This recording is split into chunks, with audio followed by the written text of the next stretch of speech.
शांति। अपने ध्यान को सब तरफ से हटाकर महसूस करें, मैं कुल दीपक आत्मा हूँ। मैं अपने प्यारे शिव पिता के नयनों का नूर हूँ। इस ब्राह्मण कुल को रोशन करने वाली मैं मस्तक मणि आत्मा हूँ।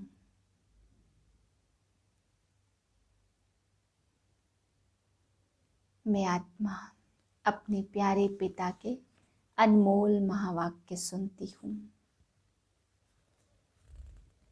30/3/2021 के महावाक्य हैं।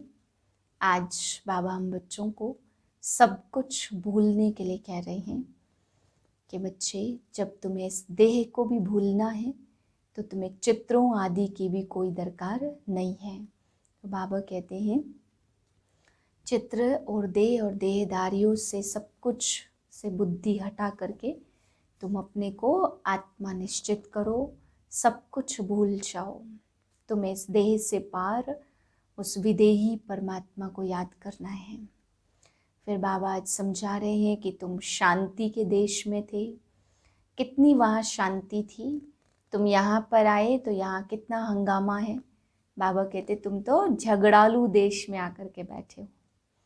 कितनी शांति के देश में थे और कैसे झगड़ालू देश में आ गए।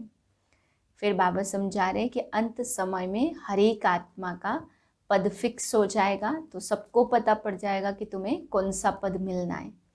इसलिए बाबा कहते हैं उससे पहले तुम पुरुषार्थ करके अपना ऊंच पद बना लो, क्योंकि सभी को अंत समय में साक्षात्कार होंगे। फिर बाबा ने समझाया कि अंत समय में हम बच्चों को ये भी दिखाई देगा, किसी को भोगनाओं से सजाएं कटेंगी और किसी की योग से, थोड़ी योग से और थोड़ी बाबा ने कहा भोगनाओं से कटेंगी। हिसाब किताब सभी चुकतू होने हैं। फिर बाबा ने धन के लिए भी समझाया कि हिसाब किताब तो भले चुकतू होने हैं, परंतु तुम्हें शरीर निर्वाह अर्थ भी धन चाहिए, इसलिए तुम्हें ध्यान रखना है। शरीर निर्वाह अर्थ भी कुछ न कुछ कमाई करनी है, परंतु साथ साथ धर्माऊ जैसे निकालते हैं ऐसे ही बाबा ने कहा इस पवित्र कार्य में भी लगाना है, ताकि तुम्हारा श्रेष्ठ भाग्य बने। भक्ति में सभी इनडायरेक्ट साधु महात्माओं के द्वारा भगवान के कार्य में लगाते हैं। बाबा कहते हैं यहाँ पर तो डायरेक्ट है, तो अनेक जन्मों का जिससे तुम्हें वर्षा मिलता है। मीठे बच्चे, तुम्हें श्रीमत पर तत्वों सहित सारी दुनिया को पावन बनाने की सेवा करनी है। सबको सुख और शांति का रास्ता बताना है। प्रश्न है, तुम बच्चे अपनी देह को भी भूलने का पुरुषार्थ करते हो, इसलिए तुम्हें किस चीज की दरकार नहीं है। उत्तर है देह की। जब यह चित्र देह ही भूलना है तो उन चित्रों की क्या दरकार है। स्वयं को आत्मा समझ विदेही बाप को और स्वीट होम को याद करो। यह चित्र तो है छोटे बच्चों आदि के लिए, अर्थात नयों के लिए। तुम्हें तो याद में रहना है और सबको याद कराना है। धंधा आदि करते सतो प्रधान बनने के लिए याद में ही रहने का अभ्यास करो। गीत है तकदीर जगाकर आई हूँ। ओम शांति। मीठे मीठे बच्चों ने यह अक्षर सुने और फौरन खुशी में रोमांच खड़े हो गए होंगे। बच्चे जानते हैं हम यहाँ आए हैं अपना सौभाग्य स्वयं की स्वर्ग की तकदीर लेने, ऐसे और कहीं भी नहीं कहेंगे। तुम जानते हो हम बाप से स्वर्ग का वर्षा ले रहे हैं, अर्थात स्वर्ग बनाने का पुरुषार्थ कर रहे हैं। सिर्फ स्वर्गवासी बनने का नहीं, परंतु स्वर्ग में ऊंचते ऊंच पद पाने का पुरुषार्थ कर रहे हैं। स्वर्ग का साक्षात्कार कराने वाला बाप हमको पढ़ा रहा है। यह भी बच्चों को नशा चढ़ना चाहिए। भक्ति अब खत्म होती है। कहा जाता भगवान भक्तों का उद्धार करने आते हैं, क्योंकि रावण की जंजीरों में सब फंसे हुए हैं। अनेक मनुष्यों की अनेक मतें हैं। तुम तो जान गए हो सृष्टि का चक्र यह अनादि खेल बना हुआ है। यह भी भारतवासी समझते हैं। बरोबर हम प्राचीन नई दुनिया के वासी थे, अब पुरानी दुनिया के वासी बने हैं। तो बाप ने स्वर्ग नई दुनिया बनाई और रावण ने फिर नरक बनाया। बाप दादा की मत पर तुम अपने लिए नई दुनिया बना रहे हो, नई दुनिया के लिए पढ़ रहे हो। कौन पढ़ाते? ज्ञान का सागर, एक के सिवाय और किसकी भी महिमा नहीं गाई जाती। वही पतित पावन है, हम सब पतित हैं। पावन दुनिया की याद कोई को भी नहीं है। अभी तुम जानते हो बरोबर 5000 वर्ष पहले पावन दुनिया थी। यह भारत ही था, बाकी सब धर्म शांति में थे। हम भारतवासी सुख धाम में थे। मनुष्य शांति चाहते हैं, परंतु यहाँ तो कोई शांत रह न सके।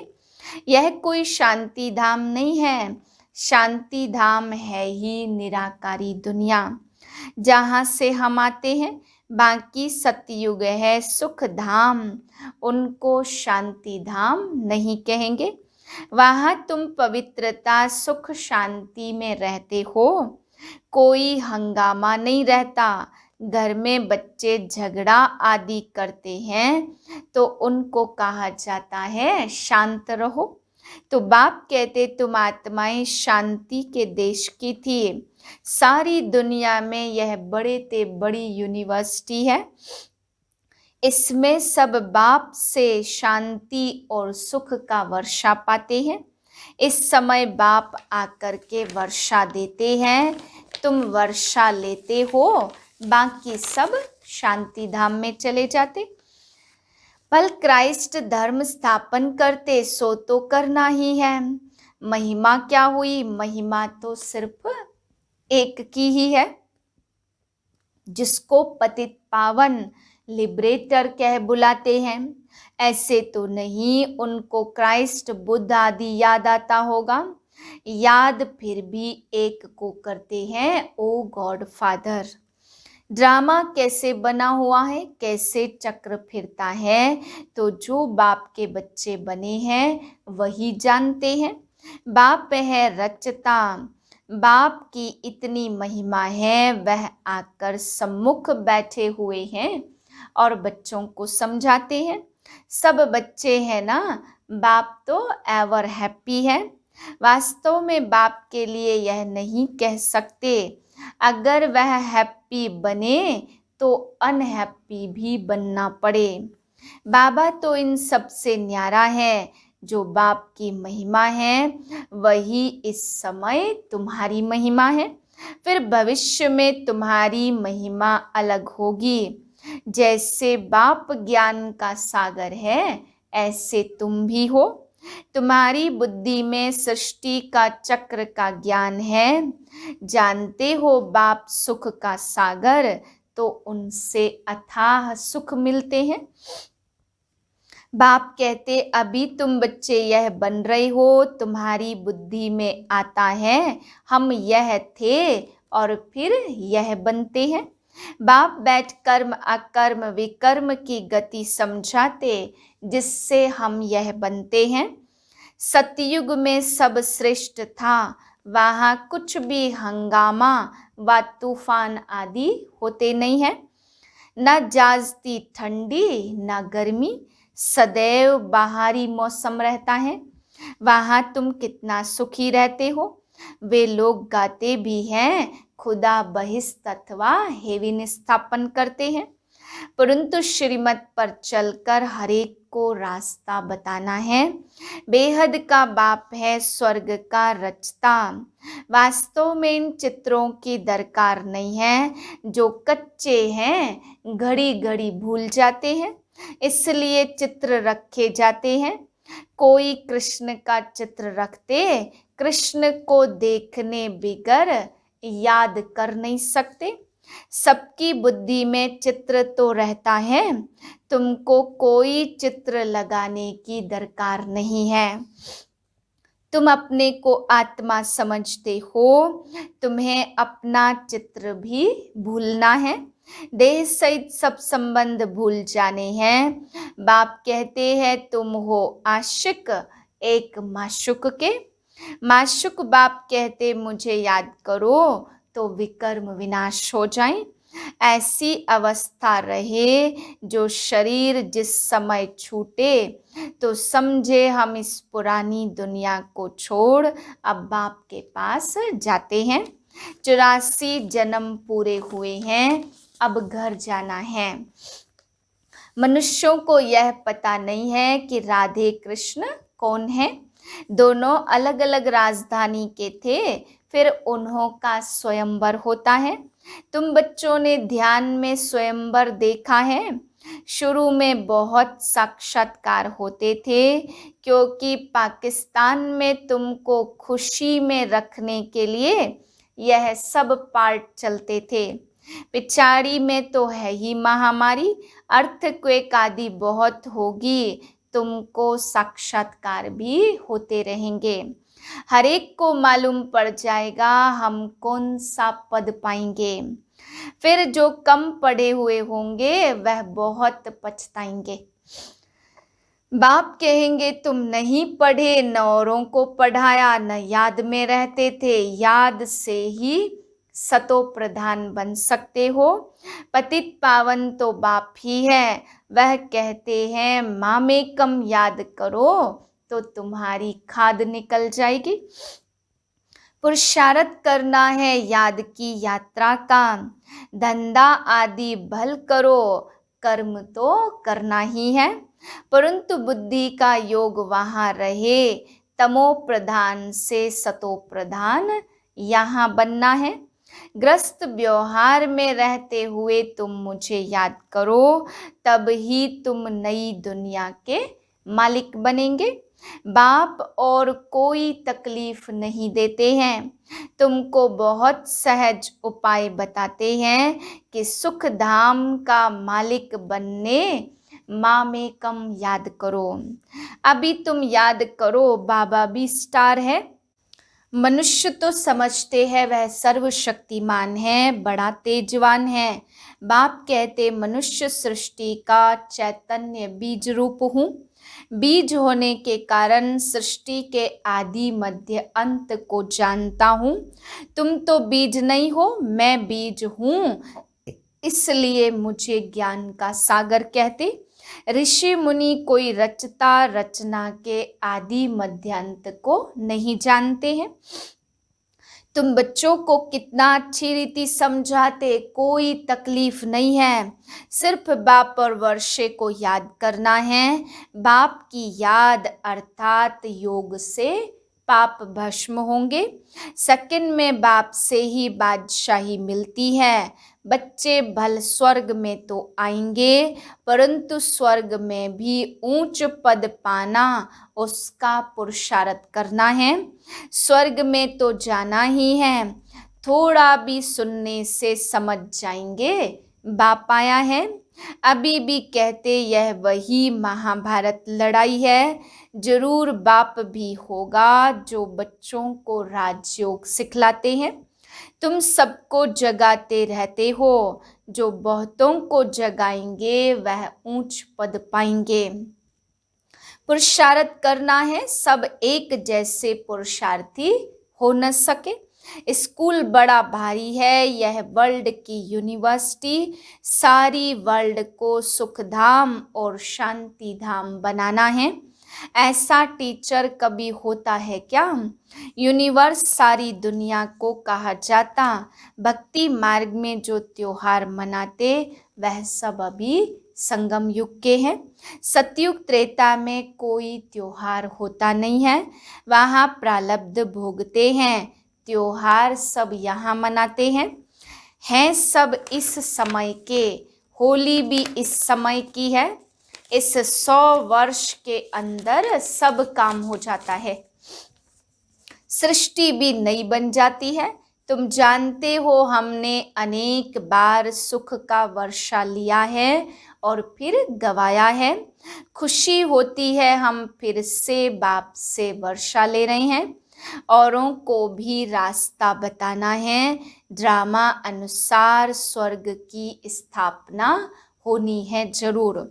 जैसे दिन के बाद रात, रात के बाद दिन, वैसे कलयुग के बाद जरूर सतयुग होना है। मीठे मीठे बच्चों की बुद्धि में खुशी का नगाड़ा बजना चाहिए। अब समय पूरा होता है, हम जाते हैं शांति धाम। यह अंतिम जन्म है। कर्म भोग की भोगना भी खुशी में हल्की हो जाती है। कुछ भोगना से और कुछ योग बल से हिसाब किताब चुकतू होना है। बाप बच्चों को धैर्य देते हैं, तुम्हारे सदा सुख के दिन आ रहे हैं। धंधा आदि भी करना है, शरीर निर्वाह अर्थ पैसे तो चाहिए ना। बाबा ने समझाया, धंधे वाले लोग धर्माऊ निकालते, समझते हैं जास्ती धन इकट्ठा होगा तो बहुत दान करेंगे। यहाँ भी बाप समझाते, कोई 2 पैसा भी देते तो उनको रिटर्न में 21 जन्मों के लिए बहुत मिल जाता है। आगे जो तुम दान पुण्य करते थे उसका रिटर्न दूसरे जन्म में मिलता था। आगे साधु संतों को देते थे, अब 21 जन्मों के लिए बाप से एवजा मिलता। अब तो तुम जानते हो यह सब खत्म हो जाना है। अब मैं सम्मुख आया हूँ तो इस कार्य में लगाओ, तो तुमको 21 जन्मों के लिए वर्षा मिल जाएगा। आगे तुम इनडायरेक्ट देते थे और यह है डायरेक्ट। बाकी तो तुम्हारा सब खत्म हो जाएगा। बाबा कहते रहते, पैसे हैं तो सेंटर खोलते जाओ, अक्षर लिख दो सच्ची गीता पाठशाला। भगवान वाच मामेकम याद करो और वर्षे को याद करो। अच्छा, मीठे मीठे सिक्के लदे बच्चों प्रति माता पिता बाप दादा का याद प्यार, गुड मॉर्निंग। रूहानी बाप की रूहानी बच्चों को नमस्ते। हम रूहानी बच्चों की रूहानी बाप को नमस्ते। धारणा के लिए है, पहली पॉइंट, बाप समान महिमा योग्य बनने के लिए फॉलो फादर करना है। दूसरी पॉइंट, यह अंतिम जन्म है, अब घर जाना है। इसी खुशी में अंदर ही अंदर नगाड़े बजते रहे। कर्म भोग को कर्म योग से अर्थात बाप की याद से खुशी खुशी चुकतू करना है। वरदान, अपने स्मृति की ज्योति से ब्राह्मण कुल का नाम रोशन करने वाले कुल दीपक भव। यह ब्राह्मण कुल सबसे बड़े से बड़ा है। इस कुल के आप सब दीपक हो। कुल दीपक अर्थात सदा अपने स्मृति की ज्योति से ब्राह्मण कुल का नाम रोशन करने वाले। अखंड ज्योति अर्थात सदा स्मृति स्वरूप और समर्थी स्वरूप। यदि स्मृति रहे कि मैं मास्टर सर्वशक्तिवान हूँ तो समर्थ स्वरूप स्वतः रहेंगे। इस अखंड ज्योति का यादगार आपके जड़ चित्रों के आगे अखंड ज्योति जगाते हैं। स्लोगन है, जो सर्व आत्माओं के प्रति शुद्ध संकल्प रखते हैं वही वरदानी मूर्त है। ओम शांति।